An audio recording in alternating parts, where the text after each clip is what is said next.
ក្រុមហ៊ុន DIM Almasa for Trading Co Ltd ចាប់អារម្មណ៍វិនិយោគនៅកម្ពុជានៅរសៀលថ្ងៃទី25ខែមេសាឆ្នាំ2025សម្ដេចមហាបវរធិបតីហ៊ុនម៉ាណែតនាយករដ្ឋមន្ត្រីនៃព្រះរាជាណាចក្រកម្ពុជាបានអនុញ្ញាតឲ្យលោក Salim Mubarak Salim Al Hadiyan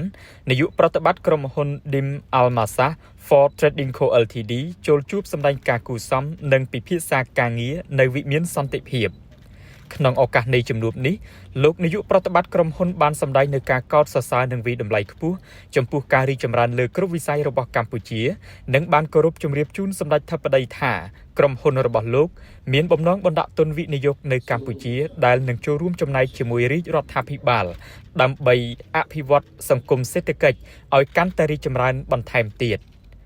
លោកនាយកប្រតិបត្តិបានបញ្ជាក់ជូនសម្ដេចធិបតីថាក្រុមហ៊ុនរបស់លោកបាននៅកំពុងចាប់ដៃគូសហការជាមួយក្រុមហ៊ុនក្នុងស្រុកមួយដើម្បីវិនិយោគលើវិស័យកសិកម្មលើសពីនេះក្រុមហ៊ុនក៏បានចាប់អារម្មណ៍បោះទុនវិនិយោគលើវិស័យផ្សេងទៀតនៅកម្ពុជាផងដែរដូចជាវិស័យហេដ្ឋារចនាសម្ព័ន្ធនិងវិស័យទូរគមនាគមន៍ជាដើម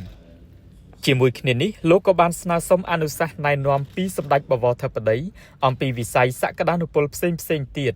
ដែលក្រុមហ៊ុនអាចនឹងវិនិយោគទុនបានជាការឆ្លើយតបសម្ដេចបវរធិបតីបានស្វាគមន៍ចំពោះចំណាប់អារម្មណ៍របស់ក្រុមហ៊ុនក្នុងការស្វែងរកឱកាសវិនិយោគនៅកម្ពុជានិងបានបង្ហាញនូវក្តីសោមនស្សរីករាយចំពោះកិច្ចសហការរបស់ក្រុមហ៊ុនជាមួយក្រុមហ៊ុនដៃគូក្នុងប្រទេសកម្ពុជាក្នុងការវិនិយោគលើវិស័យកសិកម្ម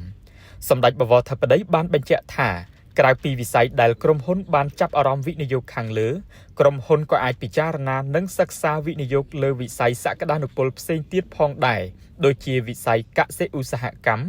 វិស័យទេសចរណ៍វិស័យហិរញ្ញវត្ថុនិងវិស័យអប់រំទន្ទឹមនឹងនេះសម្ដេចបវរធិបតីក៏បានគូបញ្ជាក់អំពីការយកចិត្តទុកដាក់របស់រាជរដ្ឋាភិបាលកម្ពុជាក្នុងការបង្កើនកិច្ចសហប្រតិបត្តិការនិងពង្រីកទីផ្សារជាមួយបណ្ដាប្រទេសក្នុងតំបន់និងពិភពលោកជាពិសេសការជំរុញការនាំចេញផលិតផលកម្ពុជាទាំងផលិតផលកសិកម្មនិងផលិតផលហាឡាល់ទៅកាន់ទីផ្សារមជ្ឈមបូព៌ាផងដែរមុននឹងបញ្ចប់សម្ដេចបវរធិបតីបានលើកទឹកចិត្តឲ្យក្រុមហ៊ុនបន្តពង្រឹងកិច្ចសហប្រតិបត្តិការល្អជាមួយដៃគូក្នុងស្រុកនិងផ្សារភ្ជាប់ទំនាក់ទំនងជាមួយក្រសួងស្ថាប័នពាក់ព័ន្ធកម្ពុជាដើម្បីសិក្សានិងស្វែងរកឱកាសវិនិយោគលើវិស័យអត្ថិភាពនានាបន្ថែមទៀត